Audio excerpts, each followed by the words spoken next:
Okay, so when you're doing your check-off, you'll want to have a functioning oxygen. No, it doesn't have to be turned on. We actually prefer that the oxygen's not turned on because it is real oxygen in the wall.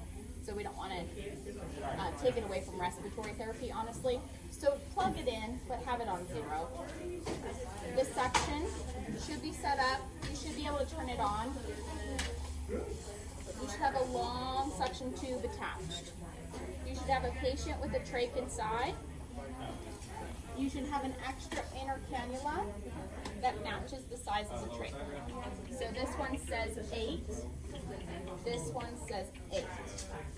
Okay, so that's really important so that you can do that still. Emergency equipment for a trach is an obturator. Just in case this one comes out, I can stick a new one in. Okay. So that goes with the patient anywhere. We usually, tape it to the bed, or there's a spot on the wall that it lives. You must also have a bag valve mask. With a trach, what's nice is that you would just take off the patient's mask and it fits correctly.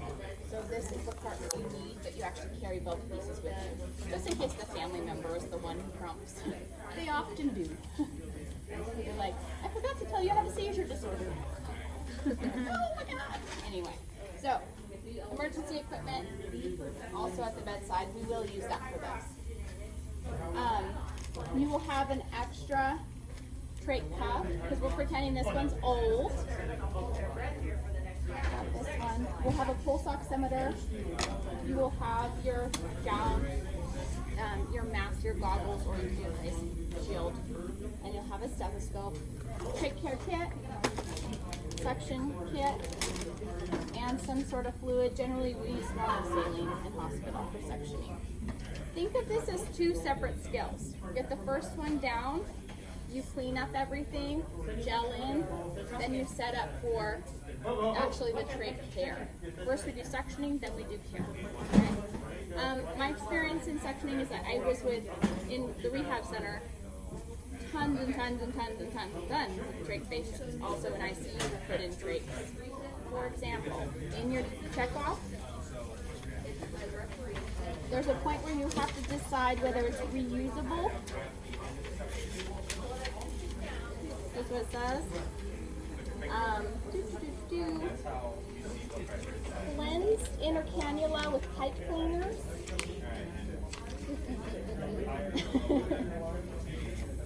Maybe at home. In fact, I taught home care trach, and there's a different process for that. They use clean process, it's not sterile. But in hospital, when they come in, we put in one of these. And it says, do not clean or reuse. So that should be a clue to you. But when you take this one out, you throw it away. Don't really throw it away. We have very few of these. So you're going to throw it at the meter. Okay? And then you're going to open the next one and pop it into your care kit because it's sterile. Okay? So that you can use it and put it back in. So in hospital, it's important that we have disposable. Every patient in the hospital has disposable inner cannula. It's cleanest. It's not meant to reuse. So there are pipe cleaners in this stuff that you're not going to use. And it gets stuck to everything, so I'm going to show you how to get rid of that. Okay? But the first process that we're going to do, I'll just follow along here so I don't miss any of your required stuff. Because this is 100-ish points. So for our first process, we're going to check physician's orders and client care plan. How do you know when to suction this patient? Is it ordered, or what in your assessment tells you to suction them? Lung sounds. Level of consciousness. It's that hypoxia. We do it PRN. We don't just come in every 2 hours and throw it down the old hole. Okay? We used to order it every 4 hours, and we would just go and do it anyway. It caused a lot of trauma to patients. It's uncomfortable for them. If you watch the videos, you can see it happen on a real patient. There's a lot of noise, discomfort, and some patients actually really love it. There's like a thing. So they can fetishize things that procedures we do. So we do it PRN. Just let you know, it's a wonderful world out there. People like different things. People like getting married. I'm scared. So, just more, yeah.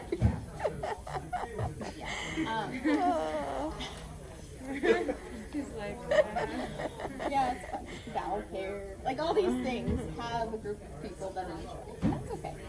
All right, so we're going to identify the reason why we're suctioning the patient. We're going to explain to the patient, but honestly, if this patient is a long-term trach, had it for a couple weeks, they know what a suction is. You just say, I'm going to suction you because I hear crackles, I hear gross lung sounds, or you ask me, are you comfortable with that? And they'll say yes. Okay, here we go. You don't need to explain in detail because they've had this done a lot.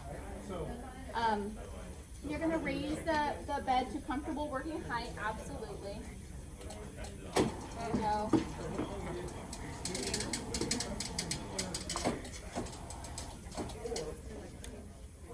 We're going to elevate head of bed first, but with positioning, I'm going to show you something.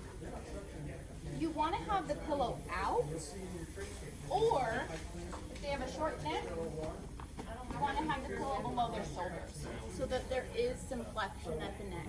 It really helps you suction. If you leave the pillow here, imagine you're trying to suction through this hole and keep it sterile. There's no way, because it's almost covered with skin. If you have a short neck, it's even more difficult. So this would be the preferred. But if you at least take out the pillow, it's going to be easier for you. They don't flop like that, and it looks bad here, but humans are still pretty comfortable like that, okay?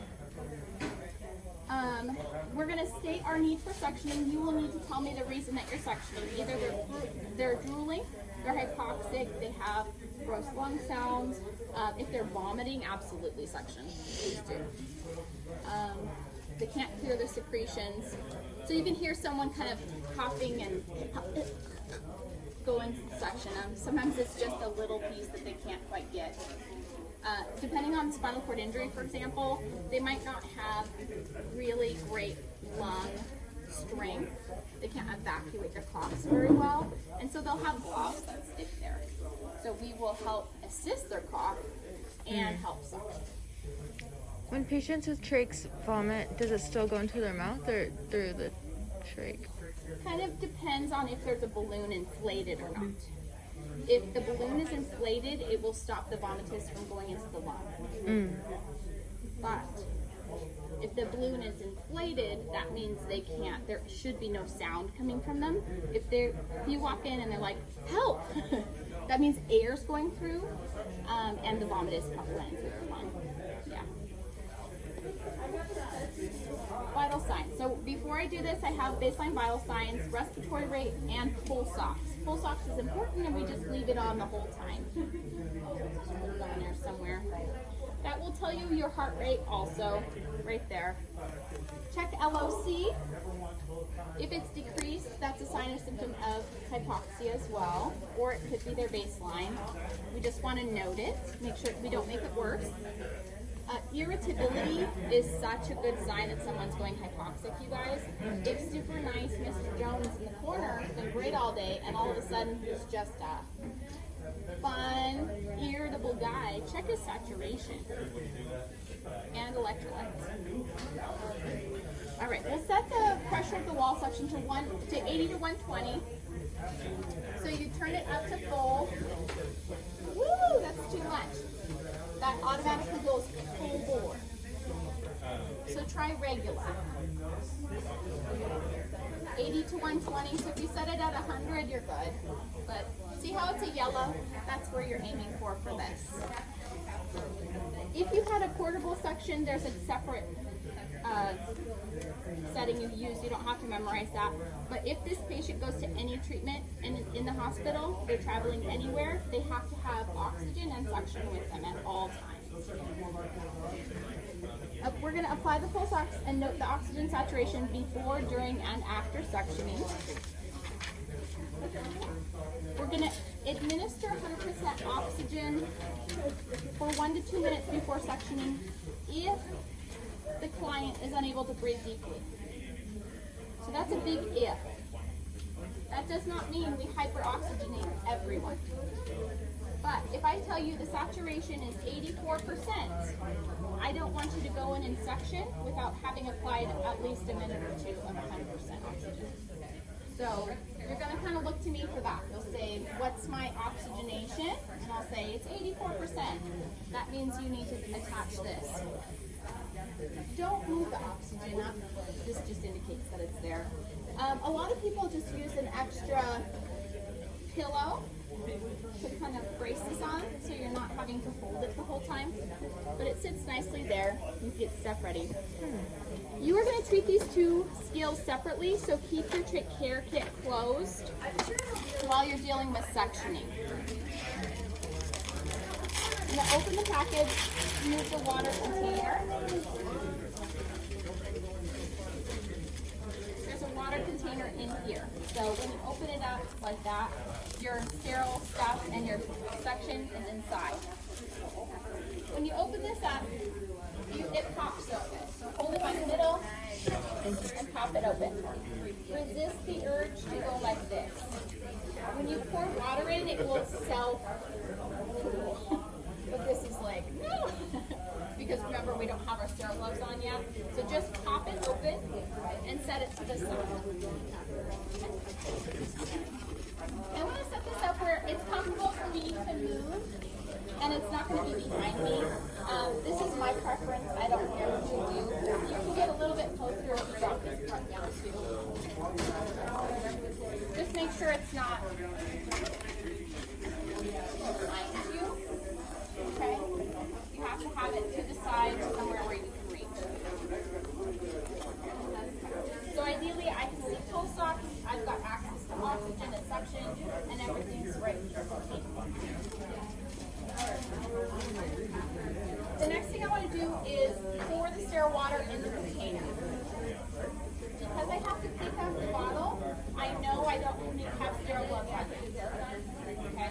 So we open this. You're supposed to have your palm on the label.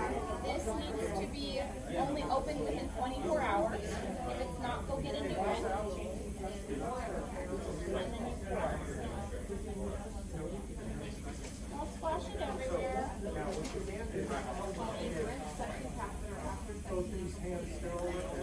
All right. Sterile. Make sure my ends don't come in the paper.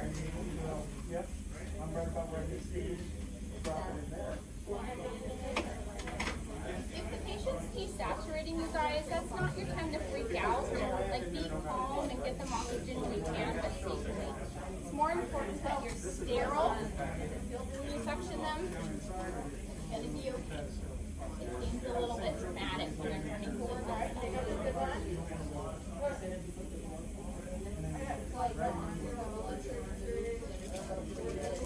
Open up this kit here. And I actually don't know what yours looks like. Ours, this looks a little bit different from last semester, so I don't know if it looks the same. But you're going to do similar things. So sterile gloves are on top, so I'm going to put that on next. But make sure before you put sterile gloves in, you double check that the water is in this container. No, I see what you're saying. Oh, sticky.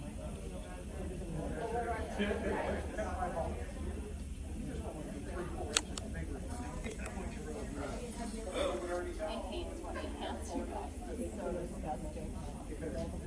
Ew.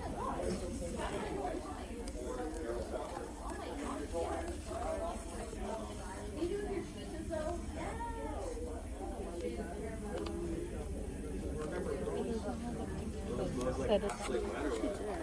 Yeah, because they took all the powder out because it was causing people to have lung infections and stuff.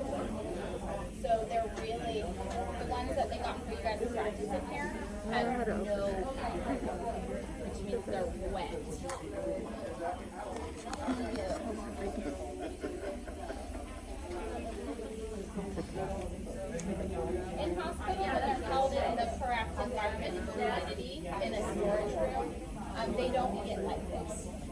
because ours is an old building and we don't have temperature or anything.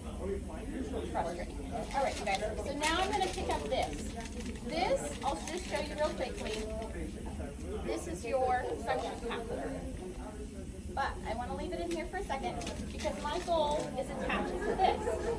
When I attach it, I'm giving up one hand. So I need to make sure I touch it with my non-dominant hand, which for me is my left. So if you're right-handed, you should probably be on this side.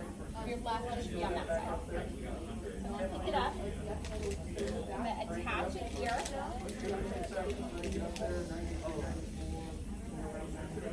And now this one owns the blue and the yellow and shall never touch this catheter. These are two separate things. All right. This actually comes pre-lubed, but you just can't tell. When I dip it into the sterile solution, it lubes, which is nice. Now I'm looking at this and I'm thinking, how am I going to get this in here sterilely? I need to somehow remove that thing, right? So I'm holding onto my sterile, dropping my non-sterile, and I'm able to go over here and mess with it, okay? So it's close just in case I need to, rescue them. But I need to make sure this is open, and I only touch this stuff with my non-dominant hand. All right, now I'm going to poke this out. Make sure it doesn't fall off anywhere. If you like to swirl things, I do. That's what I do. Swirl for more control. It's not a must. And I test the suction. I'm actually, when I occlude it, it's suctioning. So I'm occluding, I'm sucking. I should see some water go through. That tests it. I'm supposed to confirm the length that I'm going to suction. It used to be that we would just take this whole thing and jam it until we hit something. And then we started to do autopsies. It was actually at CRMC, they discovered this. When we did autopsies, you could see little tiny holes puncturing the carina, little bruises. So it turns out we were just punching the carina and causing a lot of damage. So you're supposed to match the length with your extra cannula here. Because it says to compare to only go as far as the cannula. And you're like, how can I? It's in the patient. Well, you have an extra there. So just hold it up and eyeball it. I go about an inch further. What you want to get away from is going all the way down. If an RT does it, that's their scope, it's not ours. So make sure that you only go about this far. I went boop, compared, and I'm going to go in. I need to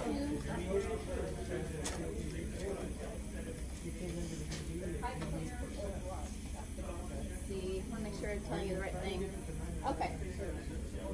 So I'm going to go in. I'm going to make sure to not touch the outsides. I'm going to be very careful and controlled with this. And notice my thumb is off as I go down. Make sure your fingers do not touch the edge here. You want to stay sterile. So I stop here, and then I'm going to provide intermittent suction on the way out. 10 to 15 seconds.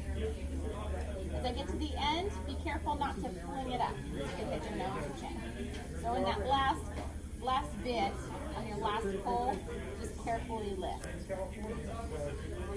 We assess the character of the suction secretions. We rinse it. We suction. If it was really gross and gooey, we would need to loosen it a little bit by sucking it through. And we repeat the procedure for a max of 3 times.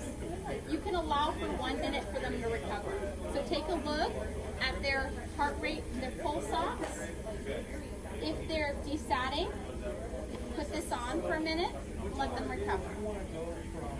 So make sure when I go down, my thumb is up. I'm not applying suction when I go down.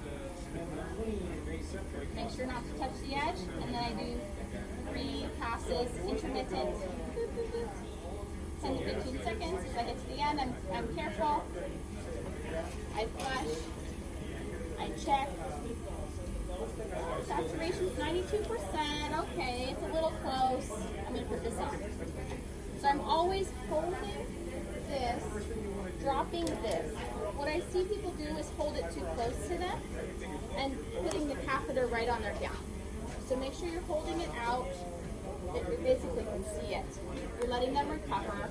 Saturation came up to 95%. I'm going to go in for one more pass, especially if I felt like there was something there.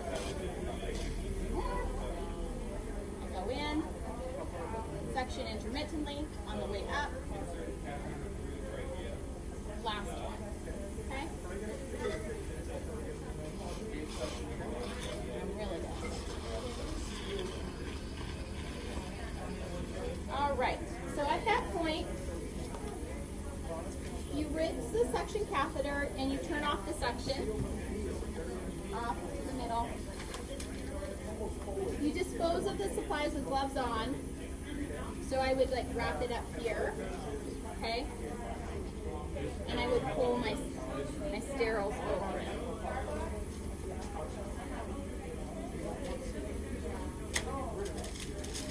So I'm done with this procedure. You would toss everything. You would wash your hands. And then I want to reassess what I just did to make sure they're better. So your requirement is that you listen and tell me how much better the lung sound is. Oh, it's nice and clear. How lovely. Good job. Yeah. Okay. So you have to do lung sounds, heart rate, respiratory rate, and pulse ox again. Most of those are on your pulse oximetry device, but you should do respiratory rate in addition to your lung sound. Because you just messed with a major organ, you reassess that organ. All right. So after that, now I'm going to move into the second phase, which is doing the trach care itself. So I can move this off to the side. I'm going to have a new tip. I'm going to have my inner cannula that matches. This is a 8, so I need an 8. And an extra trach cap collar.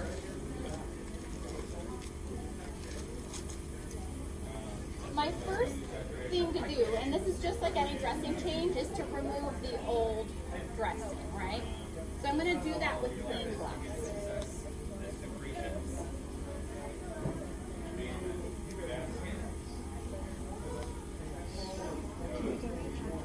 So if they have an oxygen device, we often just keep it to the side, so it's available, but not in our way. So I'm going to take out the old dressing. And I should have a spot for a step. This says to put the drape on the client's chest. We actually can use, you can use a drape or you can use a Trach and put the drape on top of it. Keep in mind that people move and they don't necessarily love to be a prop for your procedure. So I prefer to use a table, but if you do dump everything on the chest, that's fine. Just make sure that nothing fell off before you dress or whatever. That's not the nicest thing to do. We're going to remove the inner cannula. At this point, if you had a reusable, so it's the kind that turns and locks, it's their home one, then you would want this open and you would actually put it in there. But this is a throwaway.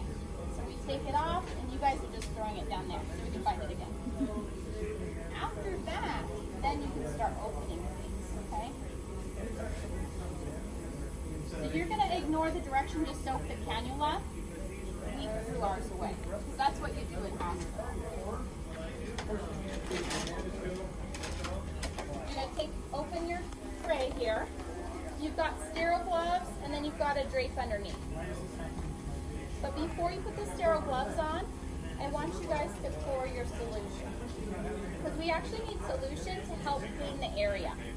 So you're going to once again open and pour.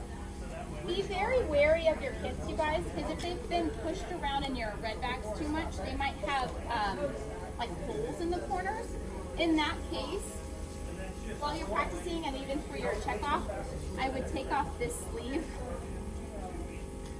and set it in here and use that, okay? But keep in mind, these are two completely separate skills. Don't actually in real life use this at any part of your trach here. They are two separate things. So, but just in case you see big holes, you can set it in here and pour water in. That works great. Alright, so when my water is actually down, that's when I can put my sterile gloves on. These look a little drier.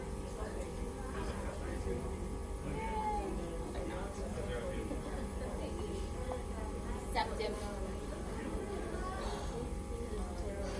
Make these faces.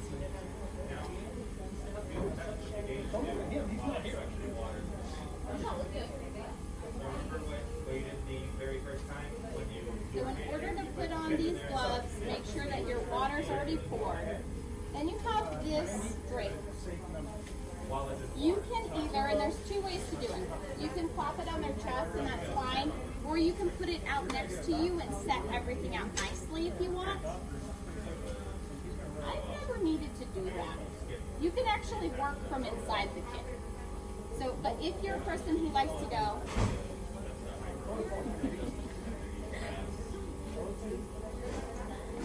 that's what that's for. You don't need that, okay?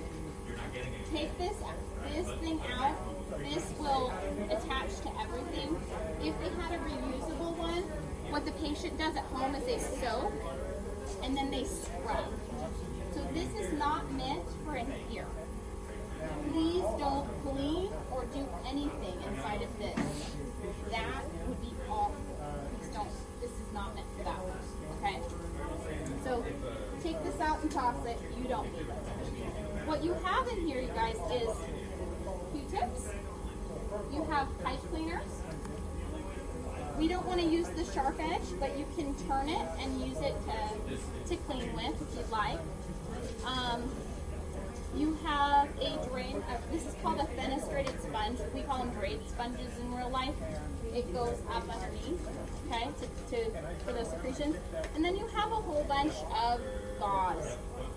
So if you'd like to, you can lay everything out nicely. You don't really need to. You just have to be a little functional within the space. And then you should have your new inner cannula. And then there's this thing. If you don't have a nice Velcro trach tie, this is meant to actually tie to the person. But as you can see, it's not adjustable, and that can be pretty harsh if it's digging into skin. It is kind of a nice fabric, but some of them are. Is to clean this. The first thing you're going to do is take one of your cotton tips, dunk it, and clean the trach plate. But never go inside the hole. The way that you cleaned the hole was actually removing the inner cannula. Now the entire inside is clean. So I want you to think inner to outer. So we're going to clean the trach plate. I usually bring in a lot of gauze and extra things because they tend to be pretty grody. And then you throw it away if you have a little throwaway area. You'll get your next one. And you can go underneath. So I'm trying to stay reasonably clean, but we're going inner to outer. So I'm just kind of cleaning the inside first. And it's not perfectly sterile. I just want you to be clean-minded. At home, they don't do sterile procedure. They just do clean. But we're just trying to be really careful here. Okay, so that's thrown away. I would just bend over the tip so you don't have something sharp. You can use one of these and you can dip it and get anything extra that's on the outside. They might have sutures in there. For the first month that a trach is in place, it is sutured in place. So we want to make sure that we're not pulling at those sutures, but we're really cleaning inside. Like that. And then our last one. Our last one I would use to dry. You never want to leave wet solution on a trach area. There's not a lot of subcutaneous fat. So if a patient gets an ulcer, if you leave wetness there, it could grind down pretty easily. And there's not a lot of fat there. It just goes to like trachea. You can see inside their body pretty quickly. And and it's really painful for them, of course, and hard to clean up. So dry everything that you just did. We're done with that. Our next goal, I want you to think inner to outer. So you would grab your fenestrated drain sponge and lift underneath and pull it through.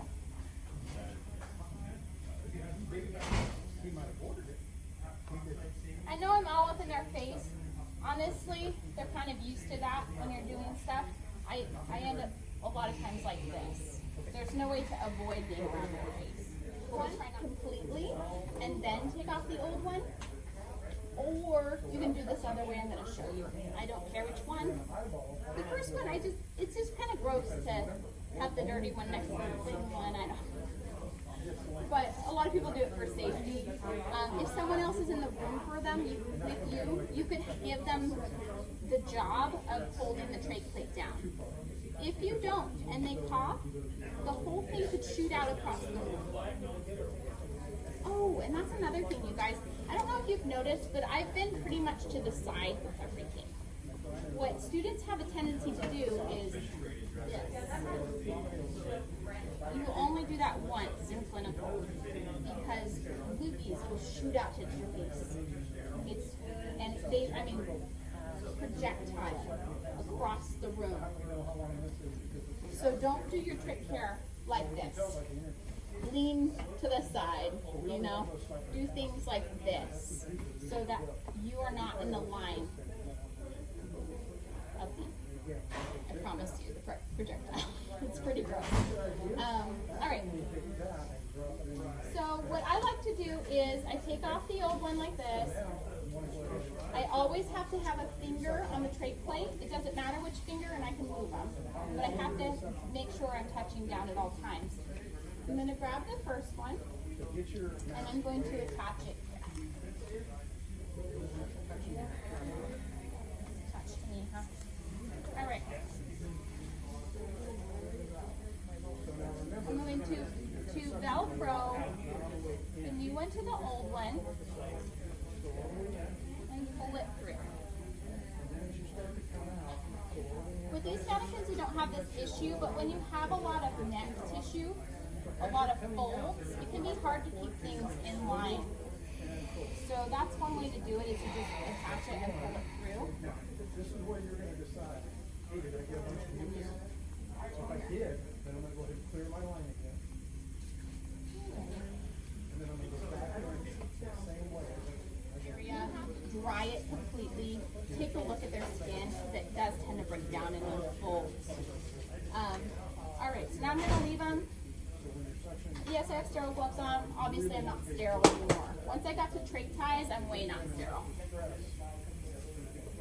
So you want to be very clean, almost sterile when you're cleaning the inner. And then as you go further out, we're less and less concerned with sterile, and we're mostly clean. So I'm going to make sure that the oxygen is attached to the right one. It does no good if I touch the back valve mask and I leave the room. I'll probably set him up with his anchor again. I'll just do this. Throw everything away. I'll get a last set of vitals, including heart rate, pulse ox, respiratory rate.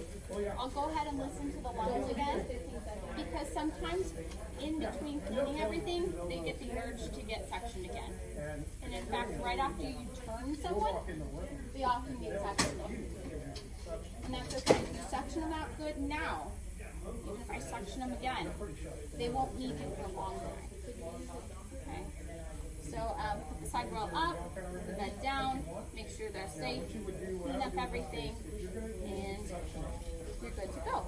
And then for the next person, make sure that you leave the inner cannula, the trach, and some water. The rest you can dispose of.